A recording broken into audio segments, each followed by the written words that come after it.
Good evening and welcome to this session of Tuesday's Encounters in New York.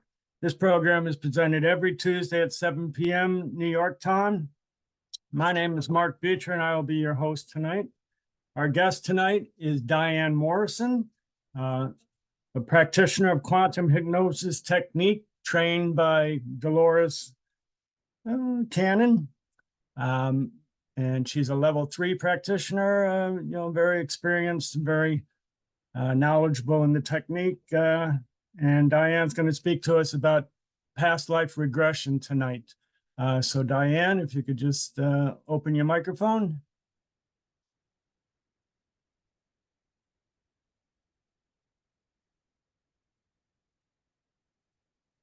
Hello, Diane. Hi. There you are. Hi. All right, how are you? Fine, thanks. How are you? Good, good. Good. So is there some way in way of introduction that you would like to begin, or? Sure. First of all, I just want to thank you for having me on the show. It's quite an honor to be able to come in and meet you, and Ernie as well, and to be able to talk about something that I love so much, which is quantum healing hypnosis technique. So yeah, you did a great job with the introduction, by the way, but I'll just say, yeah, I was trained by Dolores Cannon in 2011.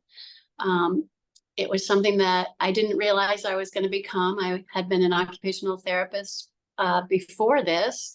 And when I found Dolores Cannon, everything pointed towards quantum healing hypnosis technique. And I went to Arkansas and I took her class. So that was the beginning of how I got to where I am now.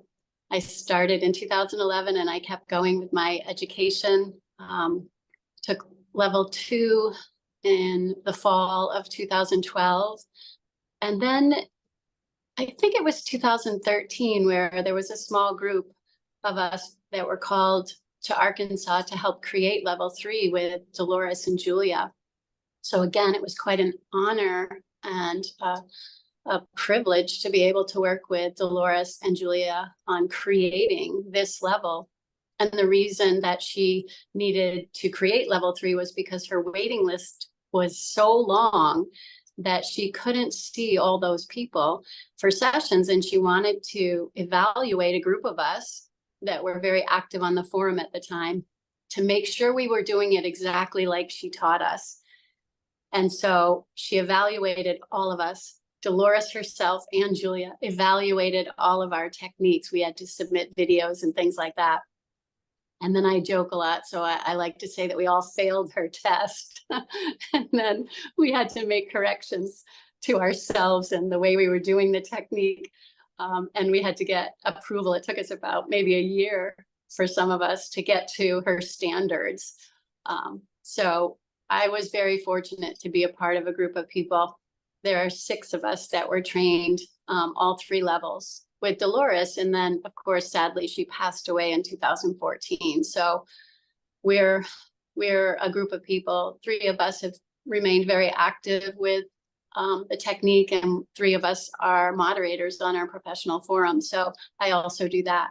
So that's kind of how I got involved with this, and how I call it how fortunate I was to be able to be trained with really a master teacher like Dolores Cannon. That's what got me involved with this life-changing technique. And I changed my entire life because of it, because I loved it so much. So that's kind of my intro for how I got here in this position. Yeah. Okay. So what is past life regression? So that's a good question. I would say that, past life regression itself is a technique that people use to access more of their heart and soul memories. So we have an understanding that we've all lived before, we're living now, we'll live again. That the soul is on an infinite journey. I like the way that Dolores said, we all come from source, and then we sort of have different adventures along the way. We all have a unique story. And we're all present here living the lives as us right now. So past life regression is when somebody helps, usually a hypnotherapist would help somebody go into a deeply relaxed state where they could access more memories. Maybe they're guided to a past life in that kind of work, or maybe something comes through spontaneously. The difference with a typical past life regression and quantum healing hypnosis technique is that a practitioner like myself doesn't lead the client or ask the client about a past life, but we facilitate the session so they get into that deeply relaxed state, which is called theta brainwave state. And in that state, we say that their higher self shows them something. It might be a past life. It might be a simultaneous life. It might be a future life. It might be symbols, colors, images.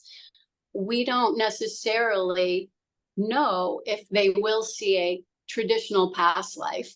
They might, but we don't know because it could be anything. So we just help them to tell us all about whatever they are seeing, sensing, or knowing in their inner vision. And then as they tell us about it, we kind of may start to figure out what it is that they're seeing. We may not, though. So we don't know until later when we talk to their higher self, why the higher self showed them that. It's a little more, I guess it's a broader scope in some ways. We're not just honing in on a past life, even though that may occur. It could be a lot more than that, though, is what I love about QHHT. Yeah. Does that make sense? Well, we're beginning to understand a little bit. Now, these, we've interviewed a few other practitioners, and these are just single sessions. It's not something where they would come to you for multiple sessions. It's essentially it's one and done, or I love the way you say you, that. Yeah. or do you recommend multiple sessions? No, actually, the way that Dolores created it was, it is kind of a full day. We can spend between 4 to 7 hours with a client. It's designed so that we have time to talk and the client can share a little bit about why they're there and what their life has been like, and we can chat and get to know them better so that we can help them better when they go into that relaxed state that we call hypnosis. So there's time to talk. And then there's a little bathroom break because everything relaxes, even the bladder. So before hypnosis part starts, you know, people get very comfortable, lay down and relax. And then we do the hypnosis part. And then we talk afterwards about what came through. But Dolores created it so that a client could have one session and have the experience of communicating with their own higher self, accessing their own inner wisdom, and accessing their own healing from the inside out. Once they did that, she said they would remember who they truly are. We're more than just a body, you know. And so she said one session because she did not want a client to become dependent on a practitioner or a technique for their wisdom. This is a very empowering technique. I also love this about QHHT. One session, have the experience. And then she said, when you go back to your life, out into your life, you now know who you are. She said, you remember who you are. And then you go inside for your guidance.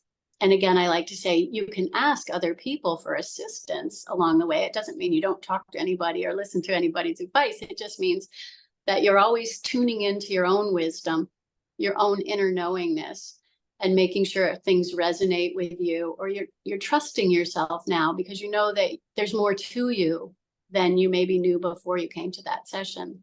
So one session is suggested. Now, that being said, it doesn't mean you can't have more than one session. And pretty much all of us practitioners have had many sessions because we like to explore consciousness. And we like to help humanity and we like to help ourselves. So we want to find more information that will be helpful and useful to share. And the higher self is very generous. So a lot of us are learning many things as sort of a side project.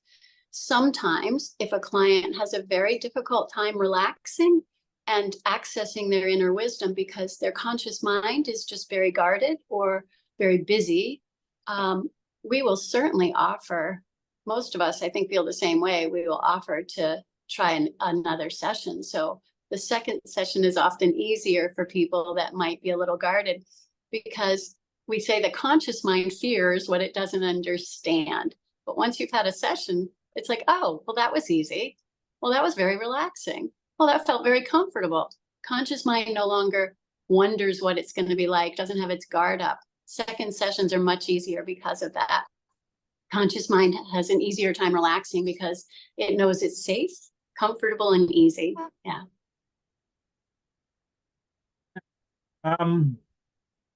And I just want to go back for a little history on this. When did Dolores create her system? What was her background before she created her system? Because she was a little bit later in her life, right, when she created this. Yes, she sure was. I mean, she was, a wife and a mom. I found out not too long ago, she had actually trained to be an opera singer. So she had a lovely voice. I didn't know this until really seriously, maybe a year or so ago. But she had trained in opera singing, and she had a lovely voice. But I think she was a military wife. Her husband was in the service. I want to say Navy, but I could be wrong on that. So she was a wife to a husband that was in the military. So they moved around a lot. So and also had 4 children. Her daughter Julia is one of them, who is now leading the organization.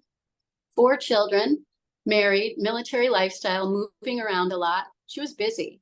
So her husband was interested in amateur hypnotherapy. So he was the one that kind of started learning about hypnotherapy, we could say, hypnosis for habits and smoking and weight loss and things like that. So where they lived on base, there was a military doctor that would suggest some of his clients could maybe try this hypnosis and see if they could, lose weight or stop smoking or things like that. So they helped out in that way, just as an amateur kind of on the side type of thing. And she helped her husband, and she was interested in it too. But life demands came up, things happened, and she kind of put it aside while she raised her children. It wasn't until later that she picked it up again because she was so interested in it. She really liked it.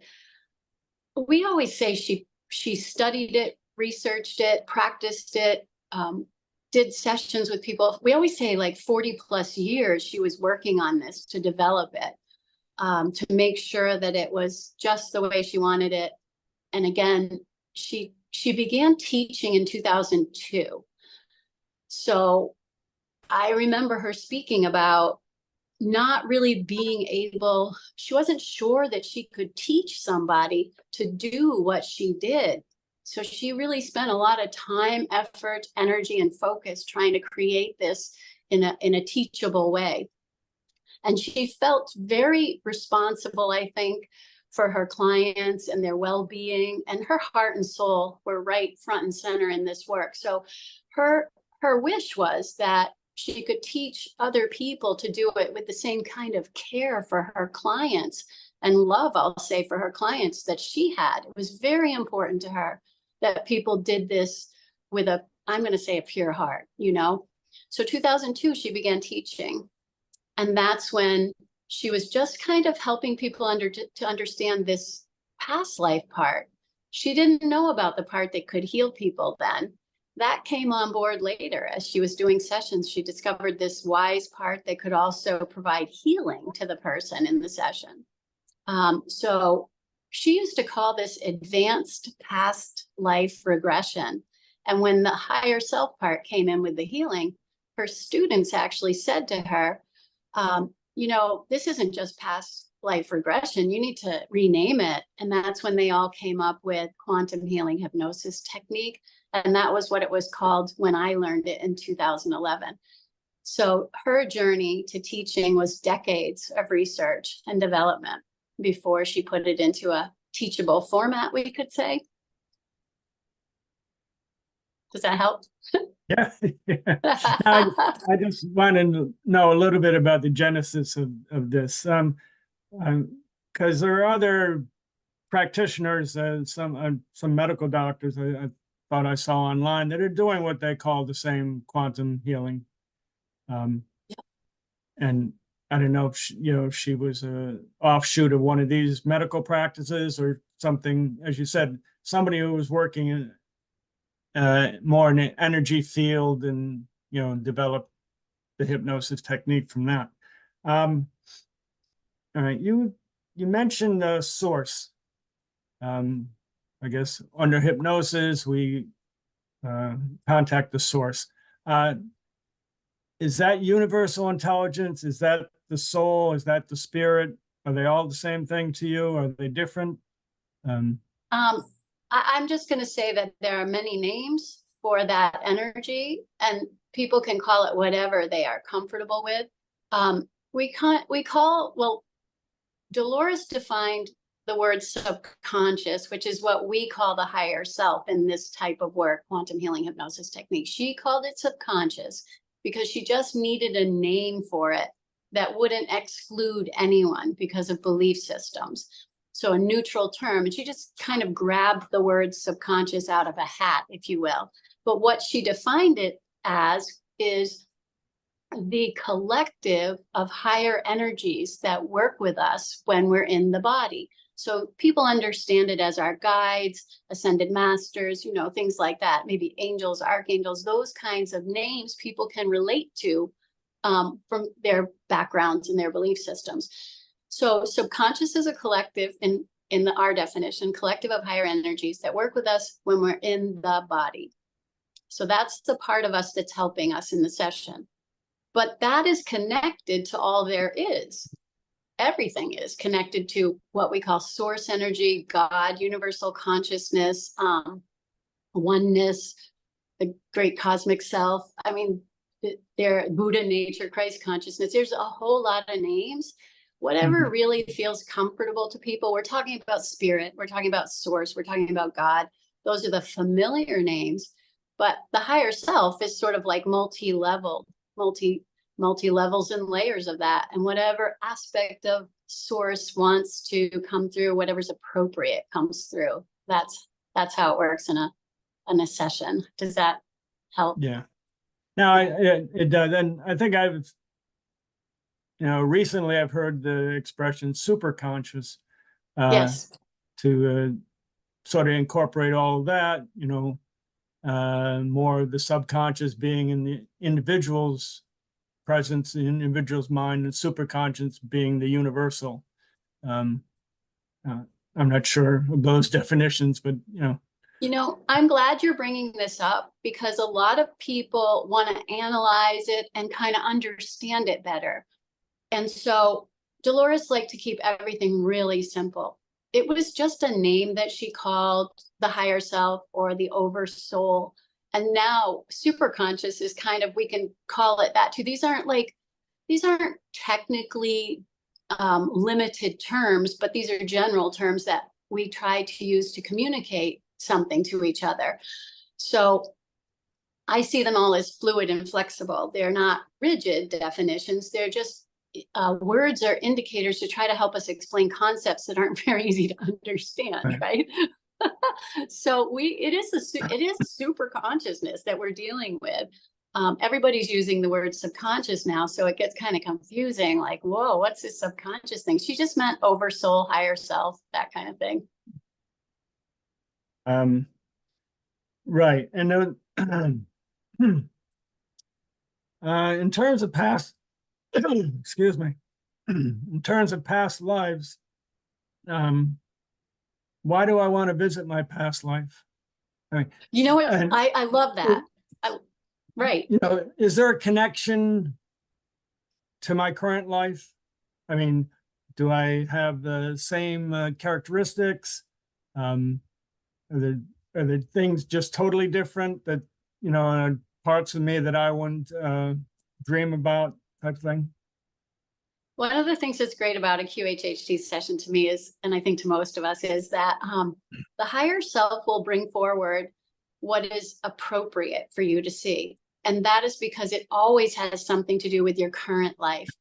It always has some kind of way, whatever the higher self selects for you to see, it's because you need to see it in this life to help you live this life better, understand this life better. It is always for a helpful intention. You will only see, like, we could say that most of us have lived a lot in different times, in different places.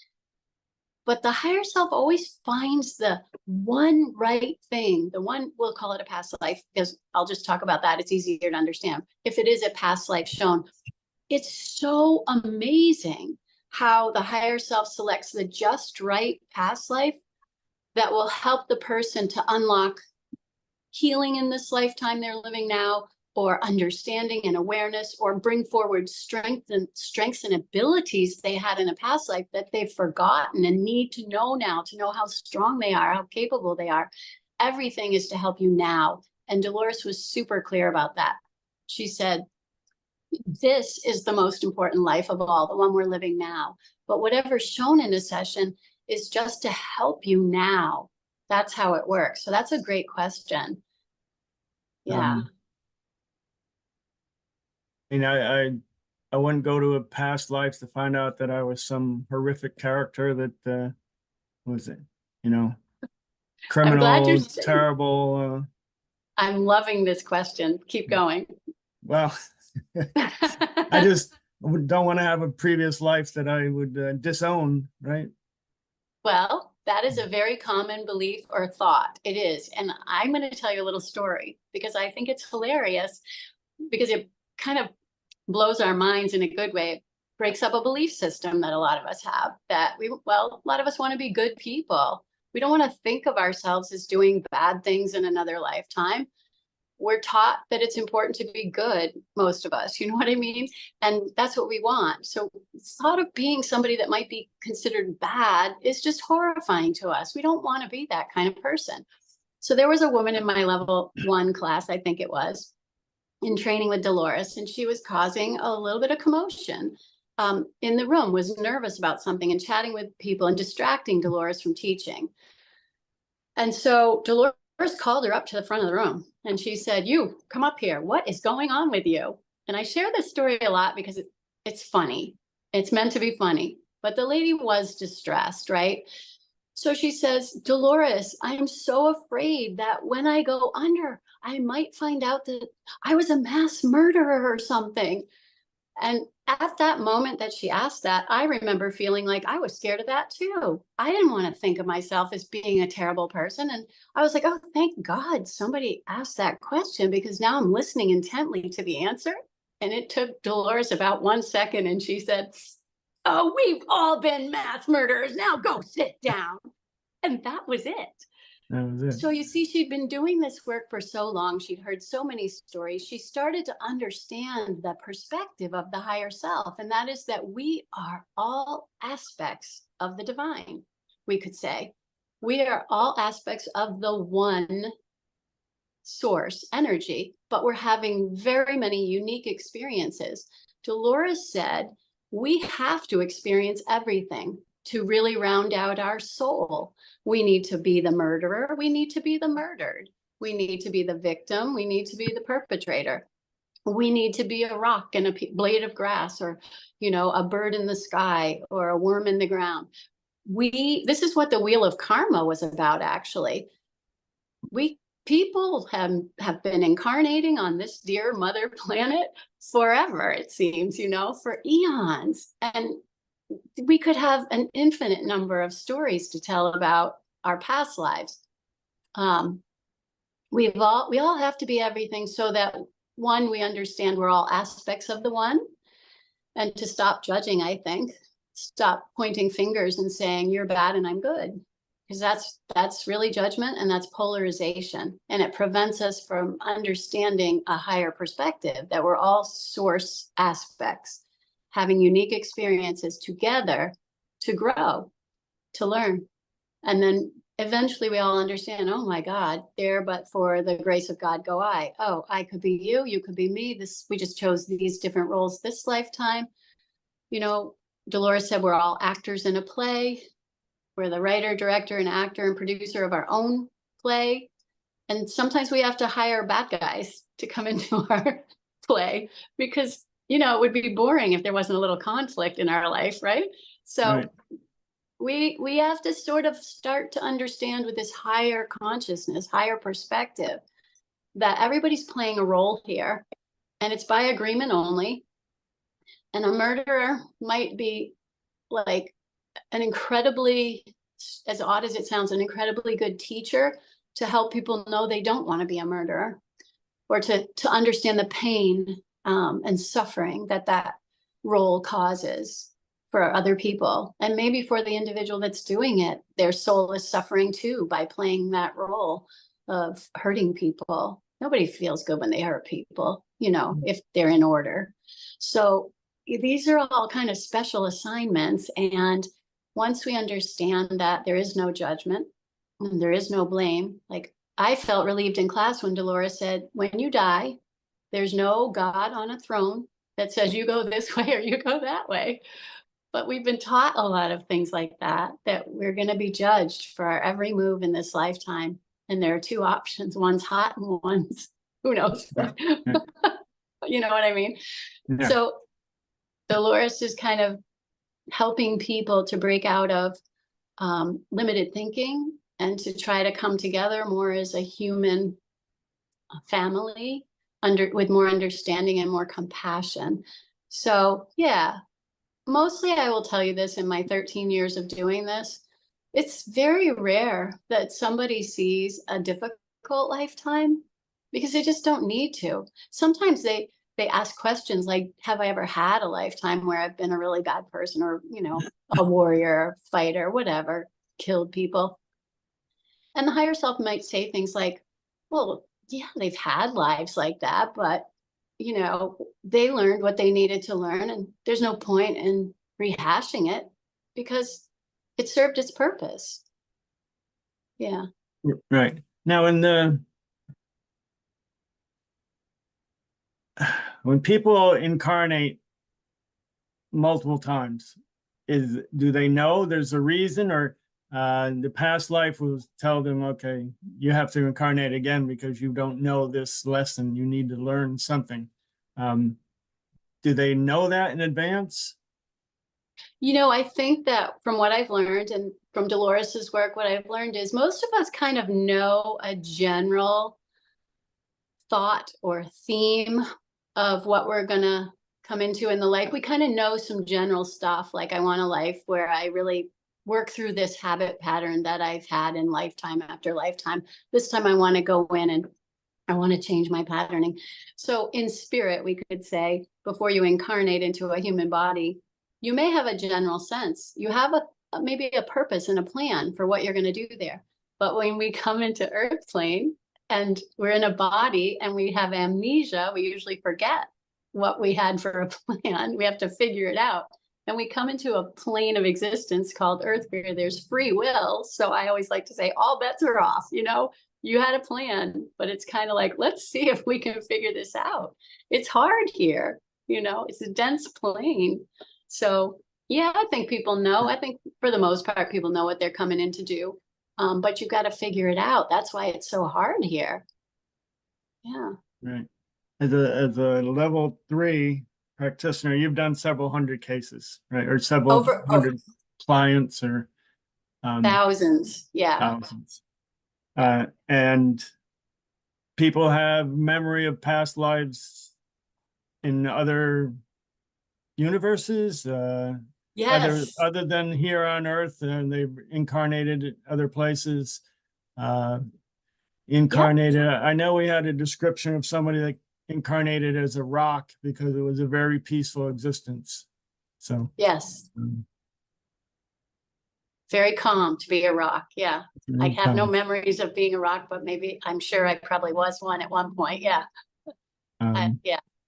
So yes, other types of lives are quite common, I will say, over the years. Most of us are seeing people that have lives as other types of beings, not from Earth, maybe from other star systems. It might sound really wild and far out to people that aren't familiar with this, but when you think about it, this is an infinite universe, is what we understand. and maybe there are universes,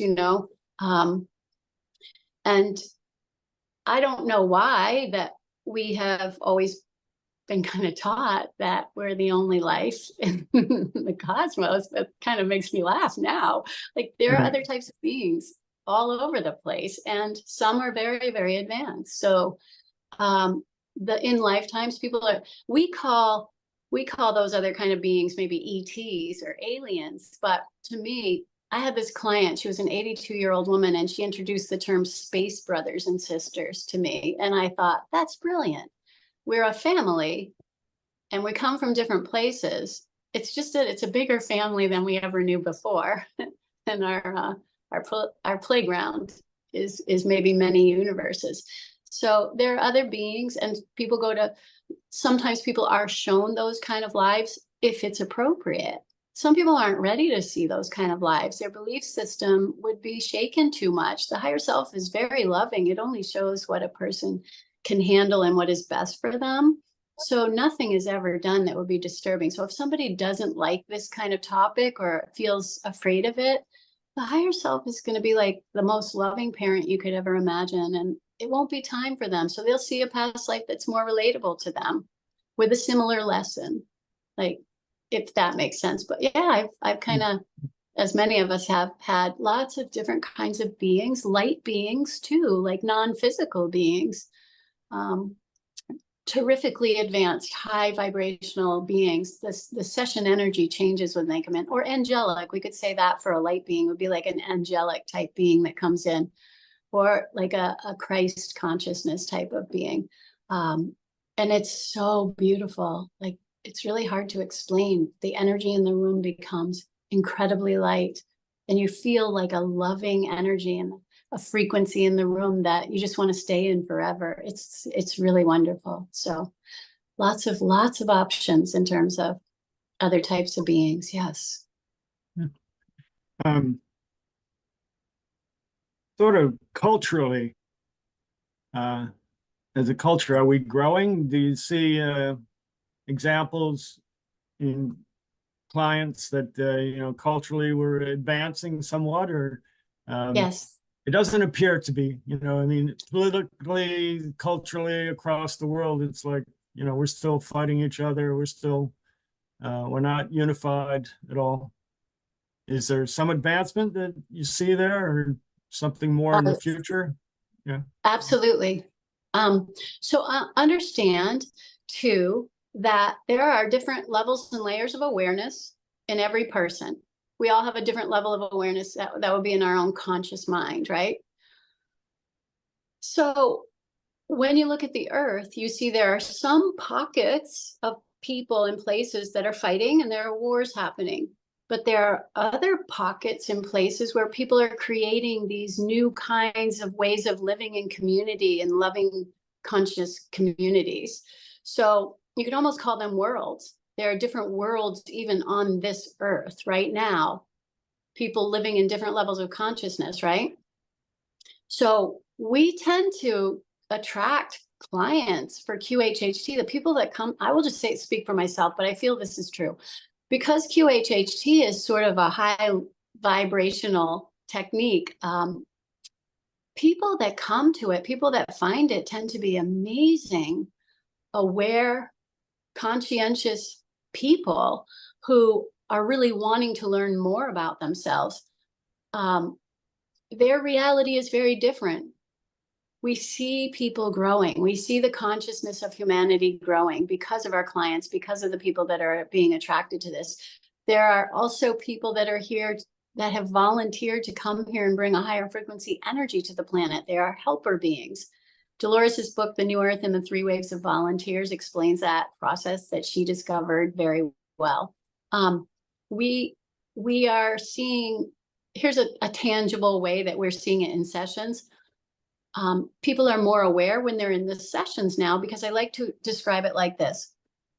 When Dolores was doing sessions decades ago, the person would come to the session, they would go under and bring forth all this really interesting information that's in Dolores's books. They would wake up and they would go, oh, did I fall asleep? I don't remember anything. And Dolores would go, here's your recording, listen to that. And all of us are like, oh my goodness, right? Well, back in the day, the consciousness of humanity was lower.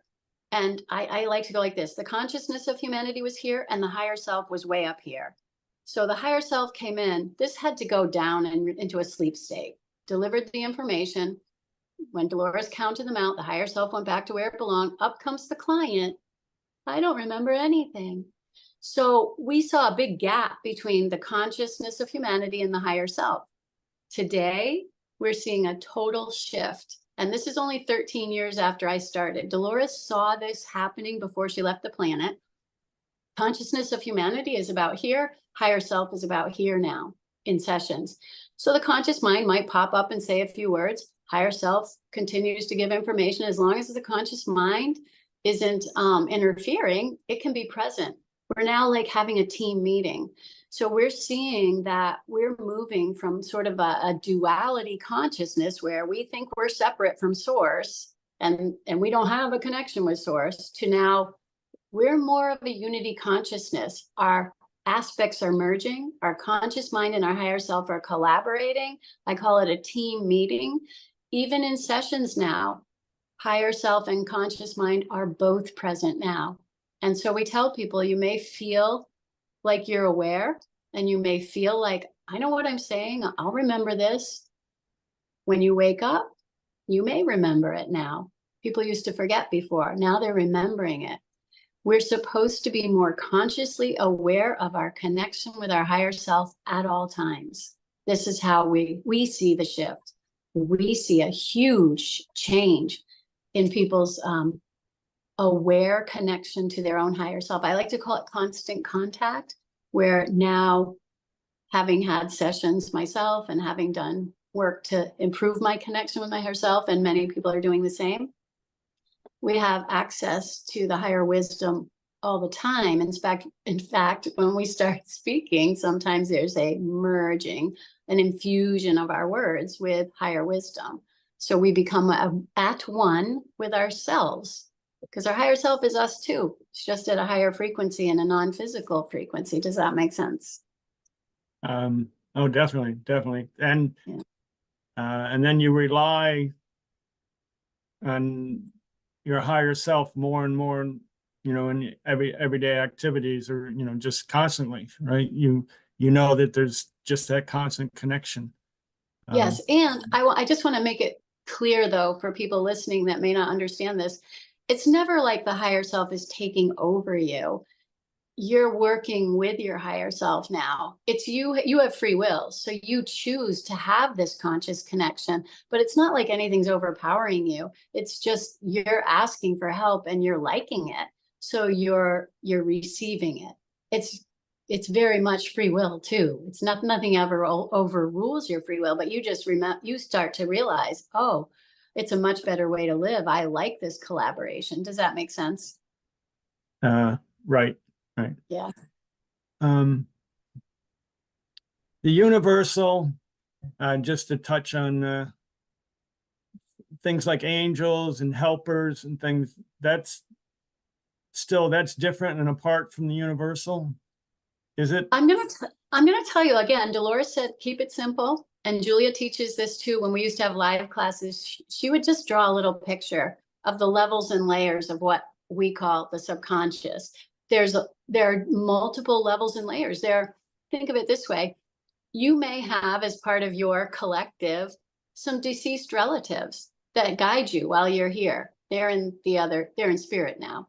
So they may be a part of you that understands Earth life better. So they might be at this level just above Earth existence because they're helping you and they've been human and they know what it's like to be human. So they have some really important help for you.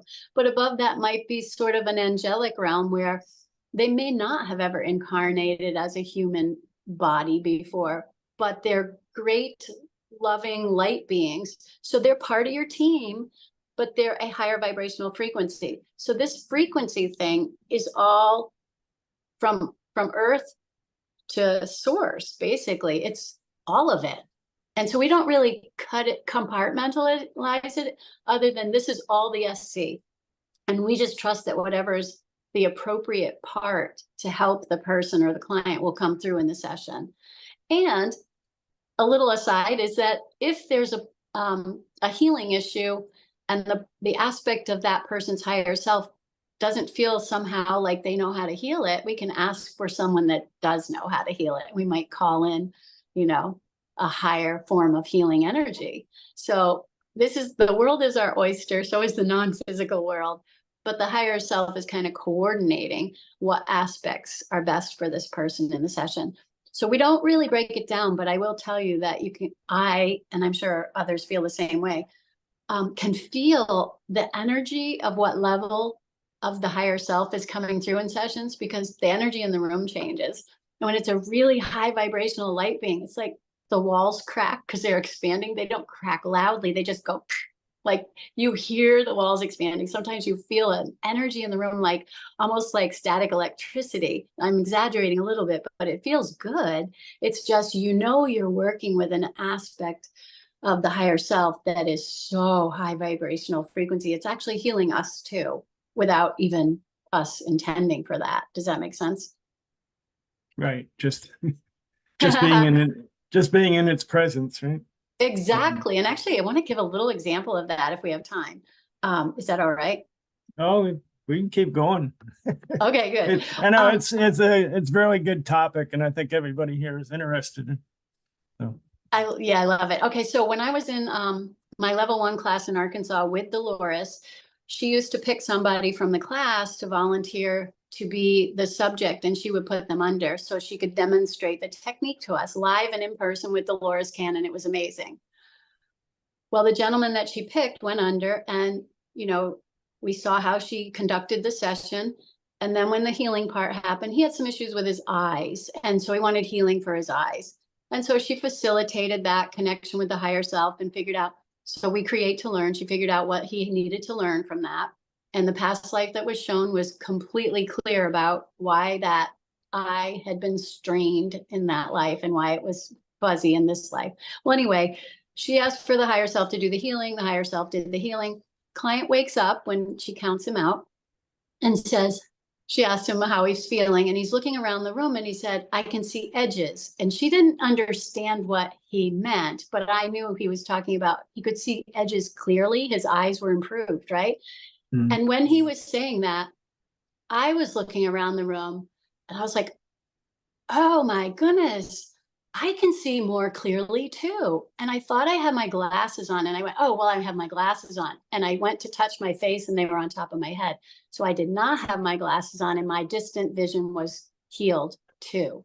And she told us later, they said, oh, we forgot to tell you that as you're sitting around the bed for this person having their session, you might get a splash of healing too. Did anyone in the room get a healing?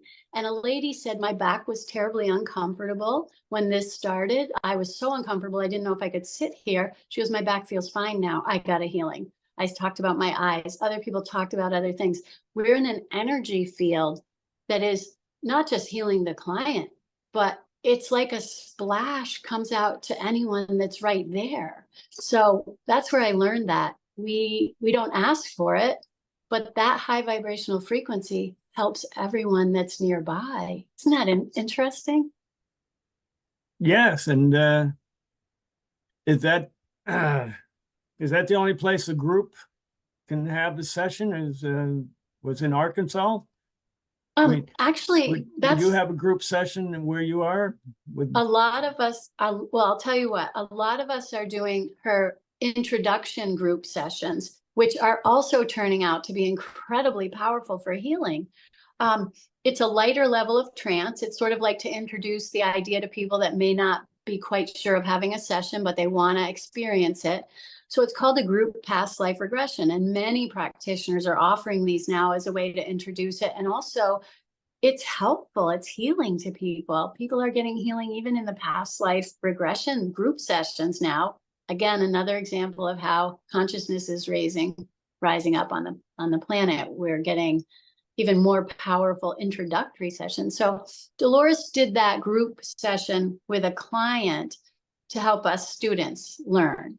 Mm-hmm. But many practitioners are offering a group session that's very powerful, that's not as deep, but it's turning out, it seems to be as powerful now, more powerful than it used to. So yes, those are available.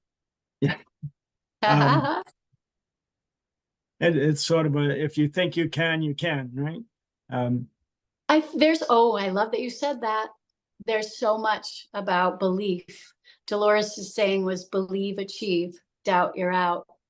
And so, there are other people, I've heard of other, teachers that have been great teachers on the planet that have said something similar. But I was so curious about her saying, believe, achieve, doubt, you're out, that I was seeing in my sessions, people who came with a high belief were having an easier time.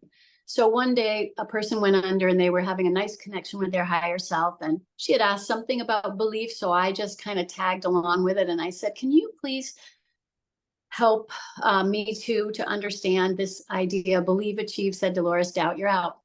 How does that work? Because it seems like, when people believe, it's almost like it opens a portal to their higher self and they're having better access to information. And the higher self was kind of joking with me and said, well, you could call it a portal, like we'll humor the human. It's her word, but not ours. Whatever, it's okay. They said, we just want you to understand that when you believe, you open the door to your higher self. And when you doubt, you shut the door. The point being, your hand is the one that's on the door. You're in charge of that. You're in control of that. So they wanted to make a point that belief is really you saying, I believe you're there. So therefore, please share with me. Doubt is, I don't believe you're there. And if we say no, it's the spiritual law of non-interference. They cannot help us if we shut that door and we say no. They just sit around and twirl their thumbs. Well, we'll wait then. We can't interfere. Only if she invites us in or he invites us in, only if they want us. Yeah. Isn't that something? Really? Yeah. So you're a level 3 practitioner with many years of experience. And I looked up on the website for practitioners listed by state. And there are very few level 3s. There was a whole lot of level 2s. And then I guess now you've got level 1s and trainees and sort of different categories. And it's the same, well, it's initially the same thing. If you believe, then you're going to still get some validity from a level 1 practitioner or a level 2 practitioner. It's completely. I mean, when I started, we didn't have a level 3. And a level 2 was basically, we would go to Arkansas at the time and hang out with Julia and Dolores. You had to have about 10 or 20, I can't remember how many sessions under your belt, because you had to have some experience. But we just sat around with them and chatted and asked questions and told them what problems we were having, and Dolores would help us. It wasn't as evolved and developed as it is now. A level 1 practitioner has been trained in the whole technique, knows the whole technique exactly like Dolores teaches and now Julia teaches. You have everything you need to facilitate a session as a level 1 practitioner, as an intern. We never had that term before either. That's just to show that they're still in their practice state, right? They need to do 25 sessions for no fee to practice, and then they can become the level 1. So my point is that, if I don't space out, everything as a level 1 practitioner. The technique. The difference is experience and practice. So if anybody is looking for a practitioner, go with who feels right, but don't let the level limit you, because no matter what, you're going to get something out of it. There aren't as many level 3s because it takes longer to get to that level. And it's only been a new level since I think we kind of started in 2014. It became a thing. So we were first the 6, and then pretty soon after, Dolores died. So a lot of stuff we were all shocked. It was a terrible loss, right? So our heads were spinning, and Julia had to step up and take the reins. And, nobody anticipated Dolores was going to pass away at that time. So I would say there was a little bit of a lull there before everybody got back on track. And then it was like, okay, we gotta get this program running. And now there are more practitioners that are level 3 so they can help train the new people coming up. It's going to be rolling now. There will be more and more. And there seem to be more every day because I check and I can see the group growing, but it was only 6. It was only 6. So we give us time. We're getting there. But it does help to go to see an intern. You'll get something out of it and you'll help another person to practice and get their skills growing. So it's a win-win no matter what. Do you know what I mean?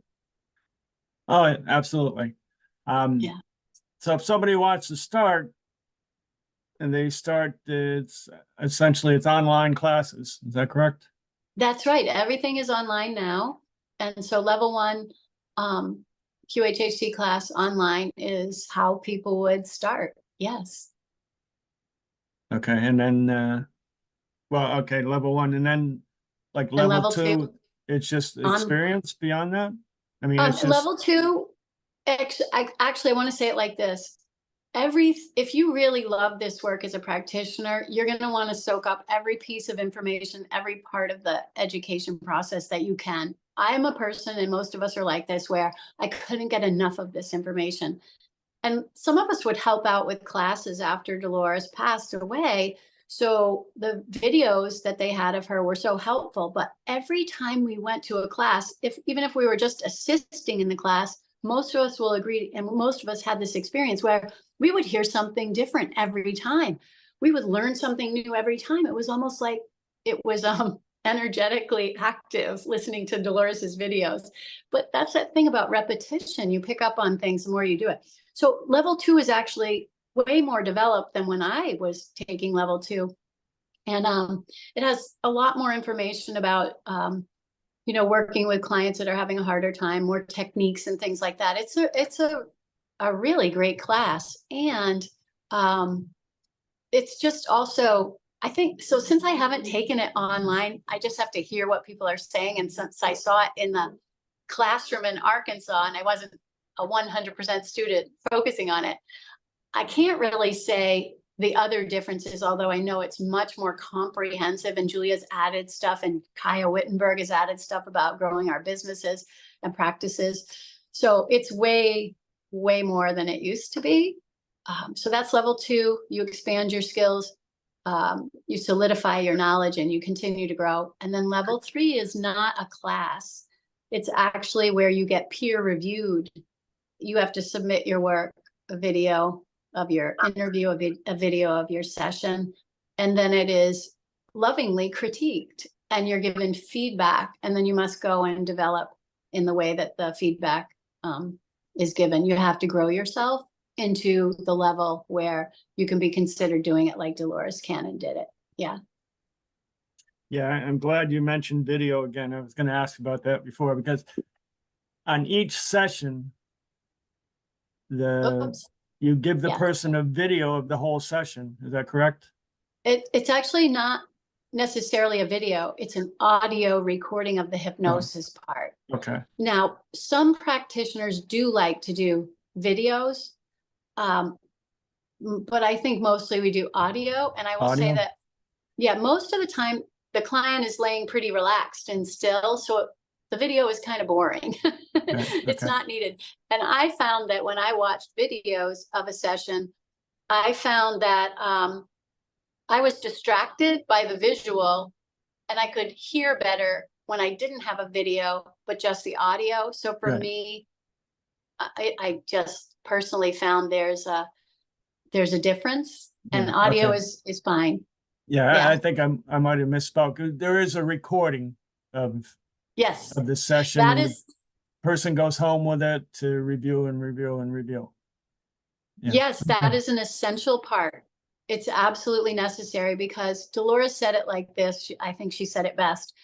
The healing happens in the session energetically, and the person is healed.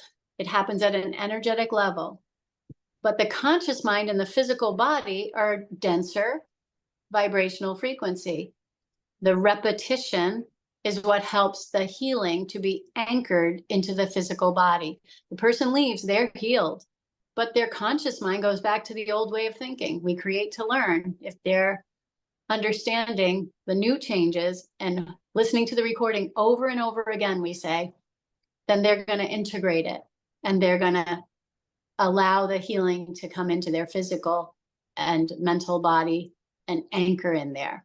If they don't listen to the recording, they can go back to their old ways. They're not listening. So you can create an illness and heal it in a session, and then you can recreate it. If you don't understand that you have to change, you have to listen to your recording and listen to what your higher self is telling you. You'll stay healed, but you can also uncreate it. We're creators.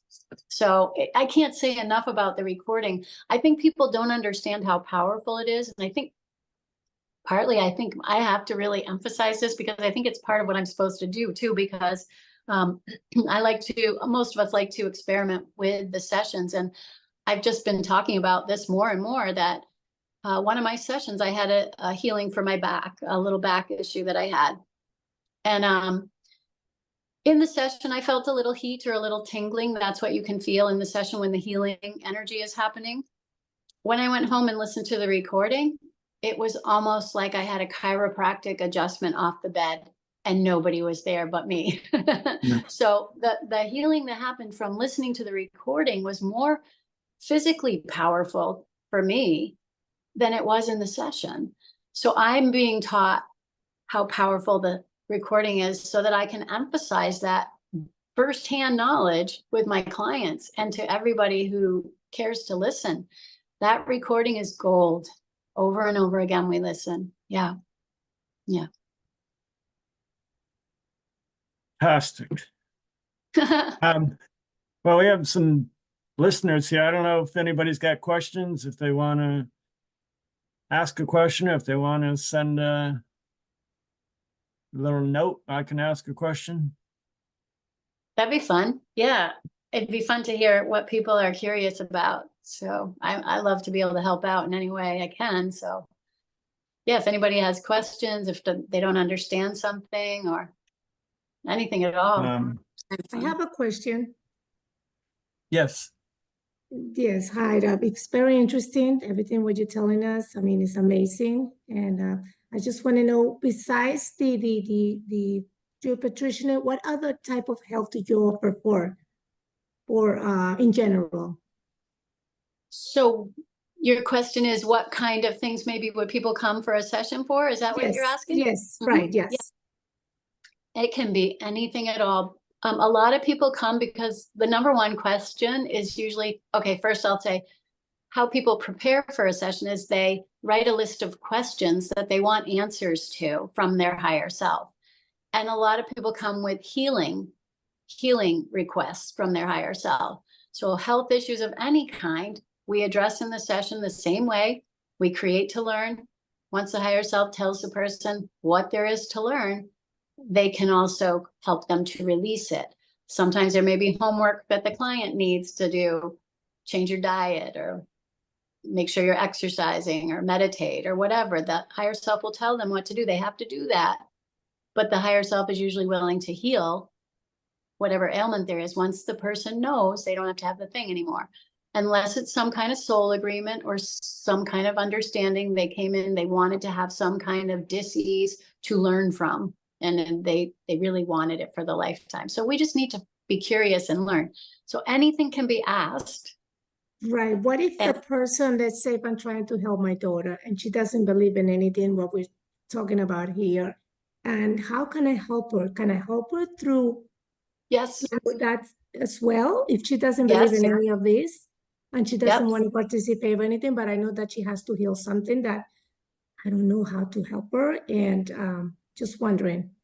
I'm so glad you're asking that, because so we only see people that are age 18 and over, about that age, unless they're very mature 17-year-old.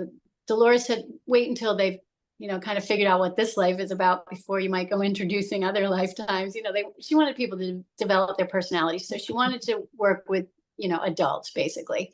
But if your daughter just doesn't even want a session, but it could benefit her, you as the mother who's very close to your daughter could act as a surrogate for her. And what that means is you come for a session, you have a session and it is for you. You ask questions for yourself, and then you add on a question about your daughter and her health.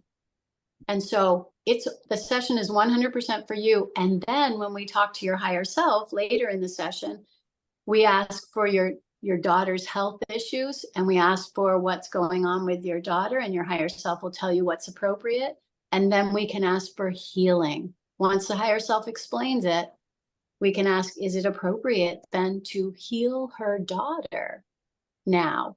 And they can do your higher self will communicate with your daughter's higher self. It's all done by agreement only. That gets taken care of all by itself. They can do healing through you for your daughter. It's amazing. Thank you. Yeah, you're welcome. Thank you. Great question. Yeah. We have a question about how do we find a practitioner? Very good. Yep. The main website is QHHTofficial.com. QHHTofficial.com.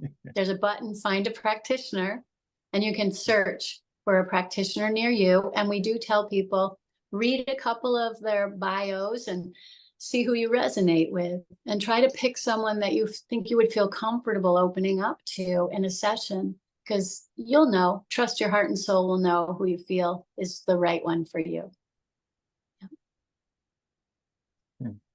I have a question. Yes. Hi. Often when I hear about past life regression, sometimes people will say, well, I think I died drowning in a past life, so I'm afraid of water in this life. So, I mean, how does that work out? Why would you bring that into this life? And can you really just heal that fear from something that has happened?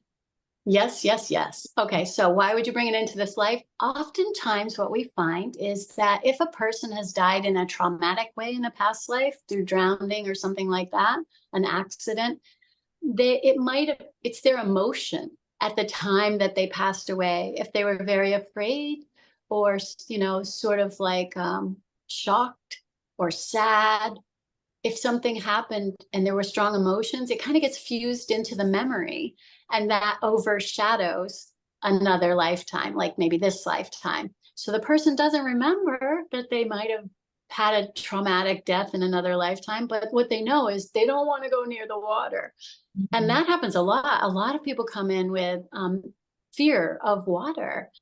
And so the higher self could choose to show you a lifetime where you drowned, or they could just answer that as a question when we talk to your higher self later in the session. It could just be a question where it's like, why is she afraid of water? And they would say, oh, well, there was a lifetime, we can explore that. There was a lifetime where she did drown. Oh, why did it carry over into this lifetime? Well, because she was very frightened and she was just little and she didn't understand. And so, okay, well, what do you want her to learn now? Well, that she's a very strong person and she can make it through anything, right? And I'm just making this up, but these are examples. And then we can say, well, now that she understands where that fear came from, is there anything else you want her to know? Does she still need to have it? And then no, and the higher self, then we just say, okay, then can you just help her let that go? Or what's appropriate? Can you help her with that? What would you like to do to help her release, heal, whatever? And then they tell you, or they just do it. And the person wakes up and they feel lighter, and usually it's gone. It's kind of simple for the higher self, but it's because sometimes we don't have access to the memories until we're under and connecting with our own higher self. It wants us to know. Yeah. Thank you. Does that make sense? Yeah, no, it totally does. Thank you. Yeah. Yeah. Yeah, of course, if we've resolved it, or if we've kind of handled everything from past lives, then we won't carry over any fear or anything from it. And usually the higher self has said over the years that they only show a past life if there might be something to learn from it or to clear up from it. Sometimes they don't show a past life and we say, why didn't you show a past life? Nothing to heal, nothing left to do. It's all complete. Like, they're clear. So it can be that too. So yeah. That brings up another question. People will say, can you clear all your karma? Are there people that come in this lifetime and then like, oh, okay, I'm done. I've done all my work. Some people are done with their work. Yeah. And the higher self will kind of give you a checkup and just tell you if there's anything you're working on still, or, is it appropriate to clear it? Or you know, what does she need to learn? And people are given homework, you know, she needs to do A, B, and C. All right, well, now she knows, can you heal her? No, she needs to do A, B, and C, you know? So it's kind of fun. I like to wrestle with the higher self to get them to do the healing, but, you know, a no is a no eventually, you know? I have kind of worked like with the higher self like that, where I'm like, come on, can't you just help her? And they're like, no, you don't understand. Like, we think karma is, well, we might think karma is a punishment. It's not. It's just cause and effect, right? Just learning. And this one case where I'm talking about, they said, I wanted the person to be healed from some conditions. And they're like, no, you don't understand. This isn't punishment. They said, you know, this is just, she had a life where she did this stuff and she learned how it felt to do that stuff. And then she wanted a life where she learned what it was like to be on the other side of the stuff she did in the past life. They're like, you don't understand. She wanted this. And I'm like, okay, well, can you at least make her more comfortable? And they said, yes, we'll do that. So it's like compromising and kind of negotiating to get the client something helpful, right? Which, yeah, that's how it goes. Thanks for asking that. Yeah. I have a question. I noticed that you also do retreats. I was on the website, how that works. Oh, the QHHT retreats, right.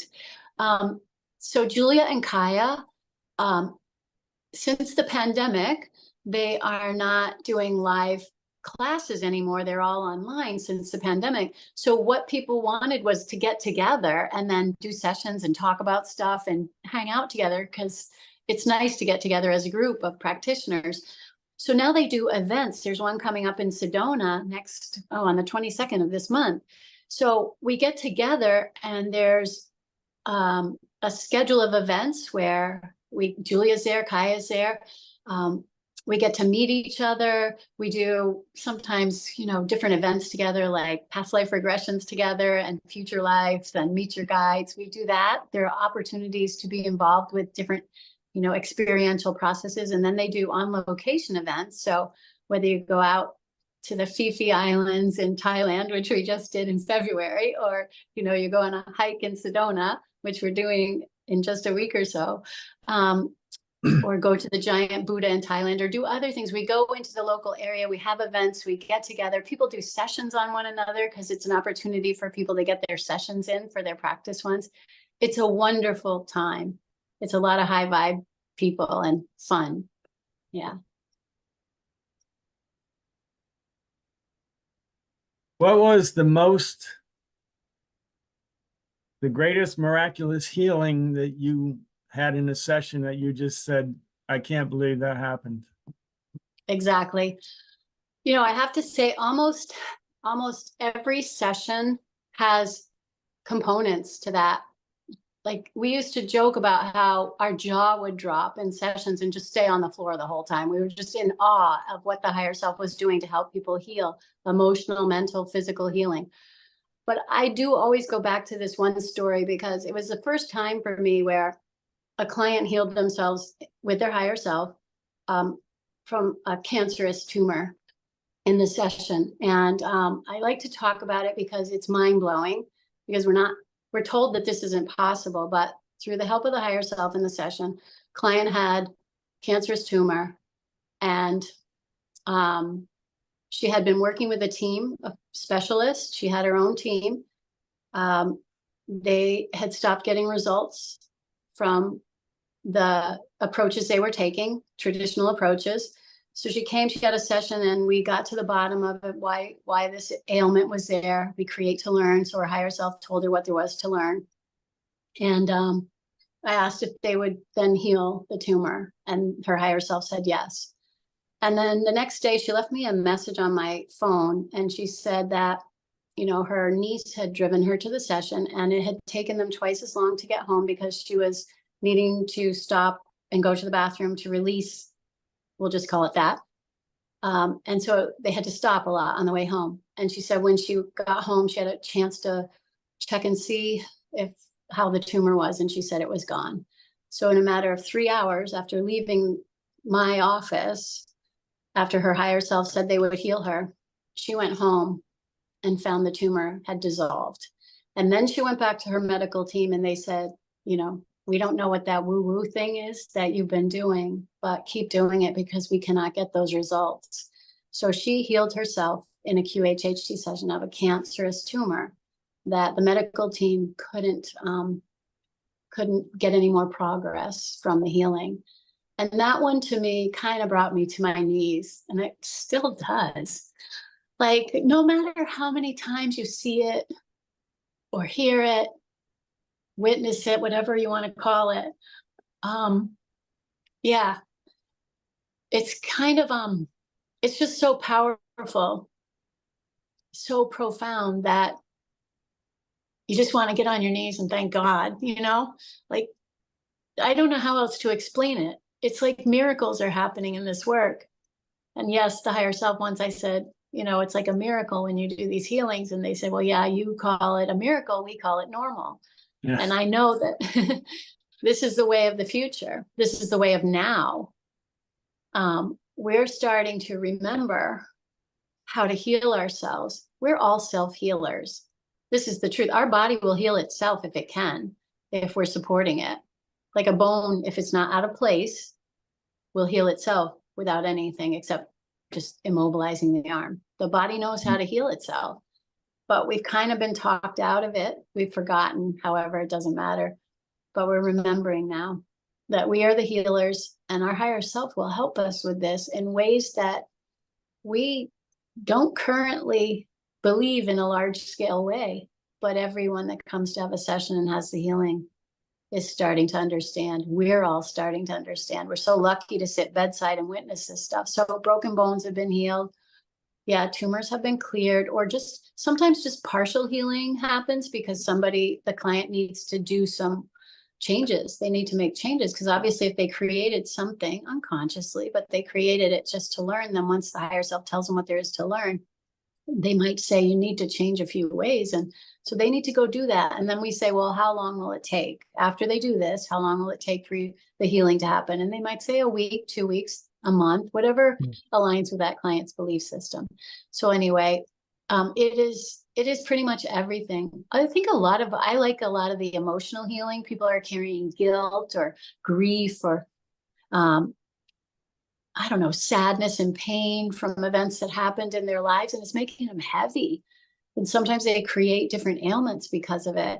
And the higher self kind of swoops in and tells them, this wasn't your fault, or, that's not your problem. And you don't need to take on other people's energy or blah, blah, blah. And then we ask for healing and they help them clear it. And then they wake up and they say, oh my gosh, I feel so light. We don't understand that carrying unprocessed emotions is heavy to our bodies. It's a heavy burden, and we feel it sometimes in sadness and depression.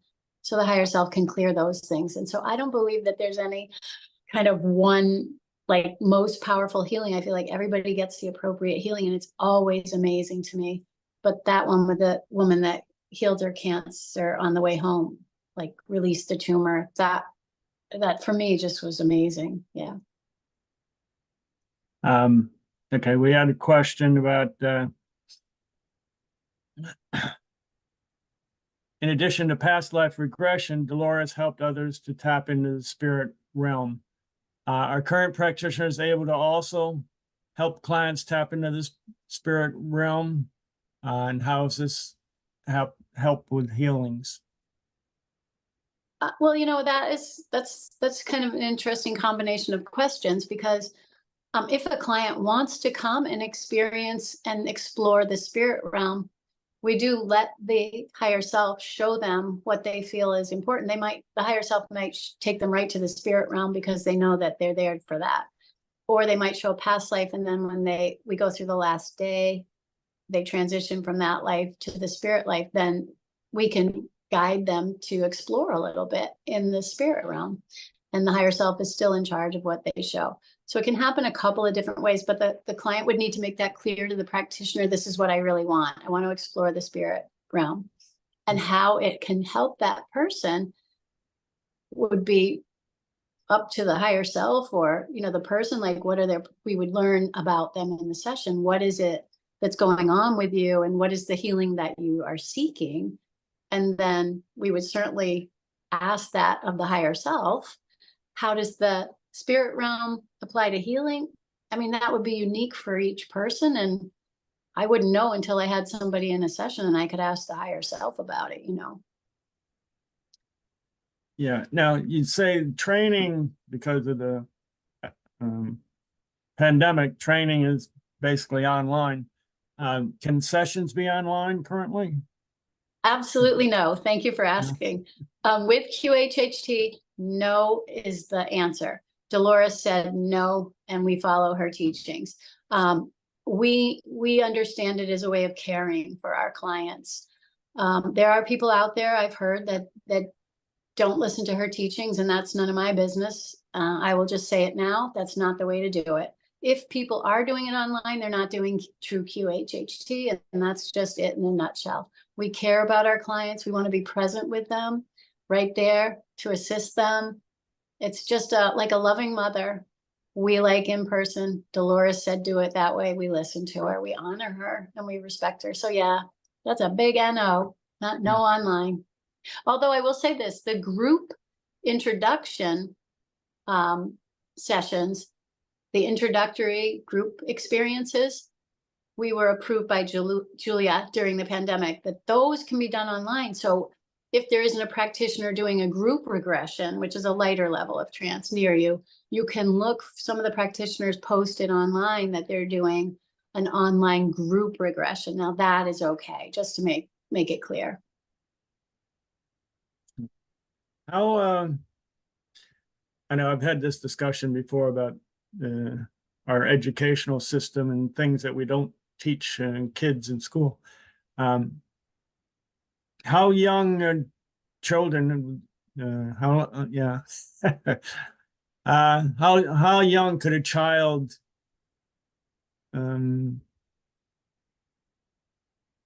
get a value out of a session? How young of a child? So know that with QHHT, Dolores said 18 and older is best. She wanted them to know who they were before you go introducing other parts of themselves. But for QHHT, it's probably good to be 18 or older.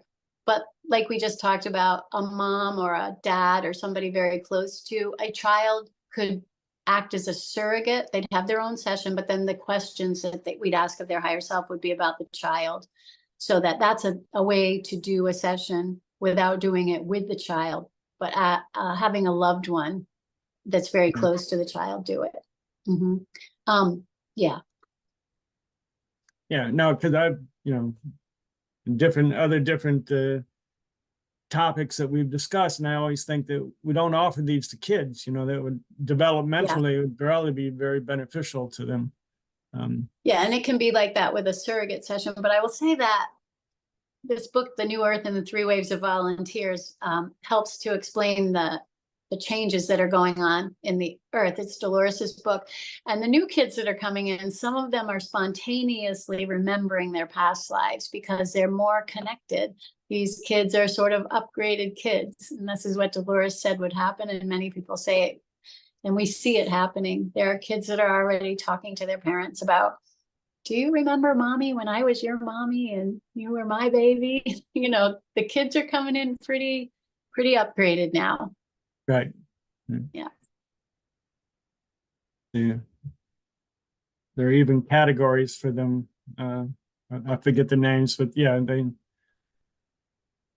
yeah. We can start with indigo kids, and then we can go right. crystal kids. They're like rainbow children. Like these are the names that we're calling these new little kids. And some people say they're upgraded to 12-strand DNA already. Dolores just said these kids that are coming in upgraded are the hope of the world. They're way more tuned into love vibrational frequency, and they're going to change the world. Like we're already changing the world in waves, but these new kids, it's sort of like it's a new game now. Yeah. All right.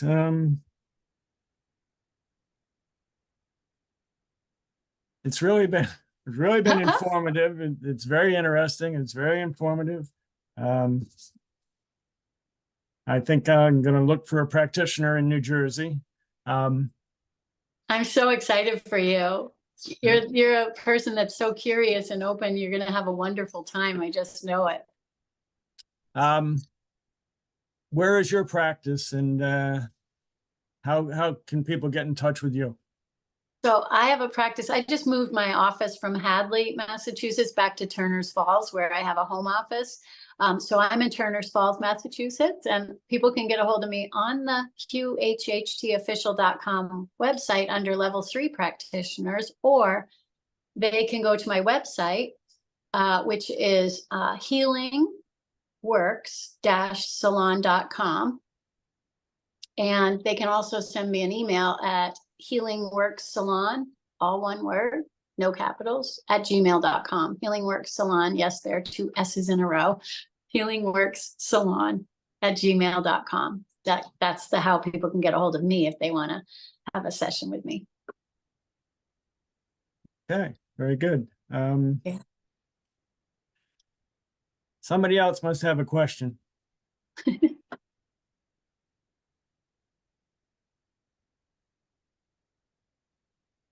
Okay, well, thank you very much, Diane. It's really been a treat. It's been very enjoyable. We've learned a lot. I can't tell you how thankful we are for the session that you've given us today. Thank you so much for having me. I mean, it's a joy to be able to chat with people who are interested in hearing about this. You know, it's a wonderful thing. So thank you very much. Right. And you weren't sure if we were going to make through a half an hour, right? We did it. We did it. We did it. Okay, so thank everybody that's been attending, and join us next week, Tuesday at 7 o'clock. I don't have the current guest, but we'll have something for you. So thank you. Thank you, Diane. Thank you, Mark. That's it. Thank you, night. everyone. Good night. Good night.